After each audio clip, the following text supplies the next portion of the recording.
কিন্তু শুক্রবার দিন জাতীয় সংসদের অধিবেশনও বসেছিল। তো কালকেই শেষ দিন ছিল বেসিক্যালি। এরপর আর কিন্তু নতুন করে আর কি এই সম্পর্কে কোনো কিছু করার নেই। এবং এদিন আমরা অনেক কিছু দেখলাম, বেশ কয়েকটা আপনার অধ্যাদেশ আলটিমেটলি উত্থাপিত হলো না, কিছু আলোচনা হলো, কিছু বাতিল হয়ে গেল। বাতিল যেগুলো হলো মোটামুটি 13টা অধ্যাদেশ ছিল যেগুলো নাকি বাতিল হয়ে গেছে। এবং এগুলোর মধ্যে সবচেয়ে যেটা গুরুত্বপূর্ণ অনেকগুলি ছিল, সেগুলোর মধ্যে যেমন জাতীয় একটা আছে রাজস্ব নীতি ও রাজস্ব ব্যবস্থাপনা বিষয়ক 2টা অধ্যাদেশ, তারপর গুম প্রতিরোধ ও প্রতিকার সংক্রান্ত 2টা অধ্যাদেশ, দুর্নীতি দমন কমিশন অধ্যাদেশ, মাইক্রো ফাইন্যান্স ব্যাংক অধ্যাদেশ, এরকম অনেকগুলি ছিল। কিন্তু সবচেয়ে যেটা গুরুত্বপূর্ণ অধ্যাদেশ ছিল, যেটা নাকি আলটিমেটলি কার্যকারিতা হারিয়ে ফেললো, সেটা হলো গণভোট অধ্যাদেশ। এই গণভোট অধ্যাদেশটা জারি করেছিল অন্তর্বর্তীকালীন সরকার। এবং এই গণভোট অধ্যাদেশের মাধ্যমেই কিন্তু যে প্রশ্নগুলো জাতির সামনে উপস্থাপিত করা হয়েছিল যে এগুলো নিয়ে গণভোট করতে হবে, সেই গণভোটে আমরা পরে দেখেছি যে প্রায় 70% মানুষ কিন্তু হা ভোট দিয়েছে, কেউ না ভোট দিয়েছে। এবং আমরা এটাও দেখেছি যে সেই গণভোটে বিএনপির নেতারাও, বিএনপির যারা নাকি আপনার মহাসচিব ছিলেন, বিএনপির চেয়ারপারসন ছিলেন, তারা নির্বাচনী প্রচারণায় গিয়ে সেই গণভোটের পক্ষে হা ভোট দেওয়ার জন্য জনগণকে বলেছেন।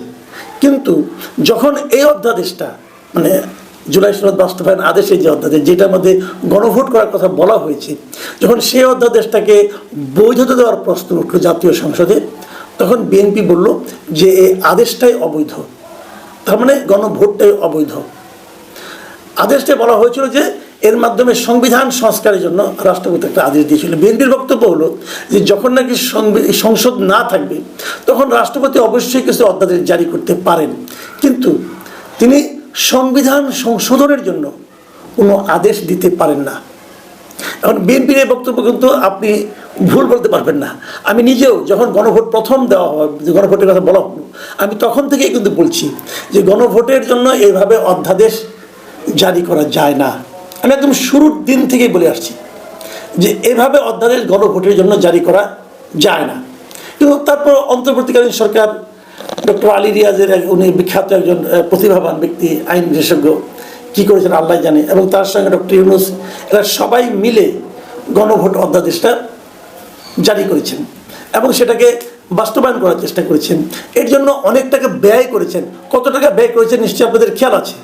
গণভোটের ব্যয়টা আলাদা করে করা না হলো, যেহেতু 2টো ভোট একসঙ্গে হয়েছে, এটা আলাদা করে করা না গেলেও এইটুকু জানা গেছে যে ভোটের জন্য এবার অনেক ব্যয় হয়েছে। সেটা হলো আপনার 3150 কোটি টাকা কিন্তু ভোট এবং গণভোটের জন্য একটা ব্যয়ের বরাদ্দ রাখা হয়েছিল। এবং এই টাকাটা ভোটের জন্য যে ব্যয়, গণভোটের জন্য প্রায় একই ব্যয়। আপনি এটা আধাআধি ধরতে পারেন। যদি আধাআধি ধরেন তারপরে প্রায় 1500 কোটি টাকা ব্যয় হয়েছে এই গণভোটে। কেবল এটুকুই শেষ নয়, কিন্তু তারপরে এই গণভোটের জন্য প্রচারণা চালানোর জন্য বিভিন্ন মন্ত্রণালয়কে বরাদ্দ দেওয়া হয়েছিল 140 কোটি টাকা, যে এই টাকা দিয়ে তোমরা গণভোটের পক্ষে প্রচারণা চালাবা। সেই প্রচারণা আমরা দেখেছি। সেই প্রচারণা হলো তারা সবাই মাঠে নেমেছিল যে গণভোটের পক্ষে হা ভোট দেওয়ার জন্য। কেবল এখানেই শেষ না, বিভিন্ন ব্যাংকে, বিভিন্ন বেসরকারি প্রতিষ্ঠানে, বিভিন্ন আধা সরকারি স্বায়ত্তশাসিত প্রতিষ্ঠানকে বাধ্য করা হয়েছিল যে গণভোটের পক্ষে হা ভোটের জন্য ভোট দেওয়ার জন্য।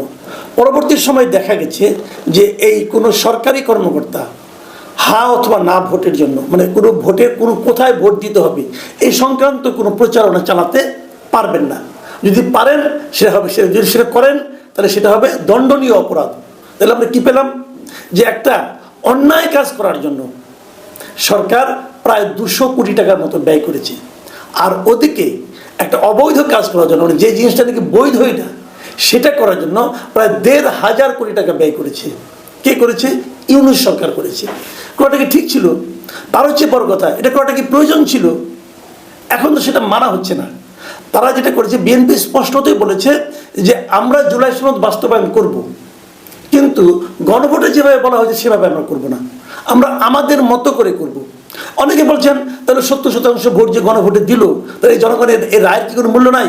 আমি আপনাকেই প্রশ্ন করি, যিনি এই অনুষ্ঠান দেখছেন তাকেই প্রশ্ন করি, গণভোটের যে 4টা প্রশ্ন ছিল, আপনি কি ওই প্রশ্নগুলো বুঝে বুঝে ভোট দিয়েছেন? Simple question. আমার জানা মতে, আমার ধারণা মতে এই গণভোটে যারা ভোট দিয়েছেন তাদের মধ্যে 98% বলবো আমি, তারা বুঝেনি নাই তাদের কি ভোট দিতে হবে, কেন হা ভোট দিতে হবে, কেন না ভোট দিতে হবে। কারণ ওখানে 4টা প্রশ্ন ছিল, 4টা প্রশ্নের জন্য একটা উত্তর। এটা আসলে ইম্পসিবল। ডক্টর আলী রিয়াজও এই প্রশ্নের উত্তরে হা অথবা না কেন দিবেন বলতে পারবেন না, ব্যাখ্যা করতে পারবেন না। এখানে অনেকগুলি পরস্পর বিরোধী প্রশ্ন আছে, আপনি কোনটার উত্তর হা দিবেন, কোনটার উত্তর না দিবেন আপনি জানেন না ভাই।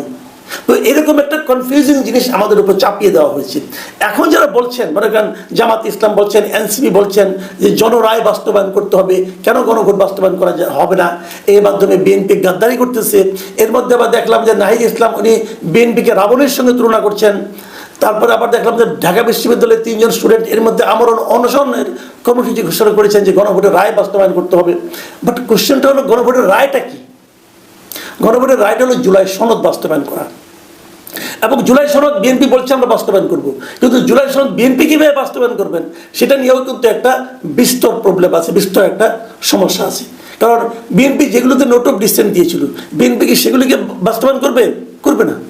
আবার যেগুলোতে জামাতে ইসলাম নোট অফ ডিসেন্ট দিয়েছিল সেগুলোকে বিএনপি বাস্তবায়ন করবে। এটা নিয়ে কিন্তু একটা বিরাট একটা বিতর্ক।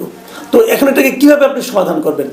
এবং চট করে যেভাবে জামাত ইসলাম এবং এনসিপি বলছে যে বিএনপি গণবিরোধী আচরণ করছে, সেটাও কতটুকু আসলে আইনসম্মত, এটা নিয়েও কিন্তু প্রশ্ন উঠবে। এখন সব মিলিয়ে যে জিনিসটা বলা হচ্ছে যে পিপুলস উইল, দেখেন আমি যেটা পার্সোনালি মনে করি যে এভাবে গণভোট করাই ঠিক হয় নাই, এটা প্রথম কথা। কারণ এর মাধ্যমে আপনি যেটাকে পিপুলস উইল বলছেন, জনগণের প্রত্যাশা বলছেন, সেটা কতটুকু জনগণের প্রত্যাশা ছিল এটা নিয়ে আমার সন্দেহ আছে। মানুষ তো বোঝে নাই, মানুষ না বুঝে ভোট দিয়েছে, এবং সেরকমভাবে এটা করা হচ্ছে যেন মানুষ না বুঝে। তো এটাকে যে সহজ করা যেত না, যেত। সেরকম করে যদি আপনারা করতেন তাহলে আমরাও এর পক্ষে নামতাম। আবার বিএনপি যেভাবে এই অধ্যাদেশ থেকে এটা বাতিল করে দিল, সেখানেও কিন্তু আমার প্রশ্ন আছে যে এটাকে বাতিল এভাবে করার দরকারটা কি ছিল? আলোচনা করা যেত না? আলোচনা করে তো ব্যবস্থা করা যেত, এই ব্যবস্থাটা আমরা যা যা এখানে আছে সবই আমরা বাস্তবায়ন করব, কিন্তু এভাবে করব না। এটা নিয়ে কি আপনারা বিরোধী দলের সঙ্গে বসতে পারতেন না? না করে কি হচ্ছে, এখন পুরো বিষয়টাকে আপনারা রাজনীতির বিষয় নিয়ে আসলেন।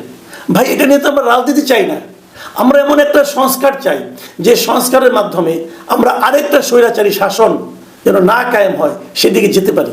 কিন্তু বিএনপি গত কয়েকদিনে যে সমস্ত অধ্যাদেশগুলি গ্রহণ করেছে, যেগুলো বাতিল করেছে, এই সব মিলিয়ে মনে কি হচ্ছে যে বিএনপি একটা দুর্দান্ত গণতান্ত্রিক পদ্ধতি দিকে যাচ্ছে? সেটাও কিন্তু মনে হচ্ছে না। আমি কিন্তু বিএনপির কর্মকাণ্ডে, বিএনপির আচরণে স্বৈরাচারী শাসনের কিছু কিছু নমুনার শুরুটা দেখতে পাচ্ছি। এটা কতদিন চলবে, কীভাবে চলবে আমি জানি না, কিন্তু একটা সরকারের বয়স 2 মাস হয়নি, এখনই যদি তাদের কর্মকাণ্ডের কারণে মানুষ আবার রাস্তায় নেমে আসে। দেখুন একটা কথা আমি বলি, বিরোধী দল বলতে এখন কারা আছে? জামাত আছে, এনসিপি আছে। জামাত তো বিএনপির একসময় পার্টনার ছিল, আওয়ামী লীগ তো নাই মাঠে। তো যেখানে আওয়ামী লীগ নাই, জামাতের মতো একটা দল বিএনপির প্রতিদ্বন্দ্বী হিসেবে আছে, তো তাদের সঙ্গে একটা শান্তিপূর্ণ সহাবস্থানে থেকে এই জুলাই সনদ বাস্তবায়ন করতে বিএনপি কেন পারলো না, এটাও আমি বুঝতে পারি না। হয়তো অনেকে বলবেন যে 2 শতাধিক আসন পেয়ে গেছে, নিরঙ্কুশ সংখ্যাগরিষ্ঠতা পেয়ে গেছে, কাজে ক্ষমতার একটু দাপট তো থাকবেই।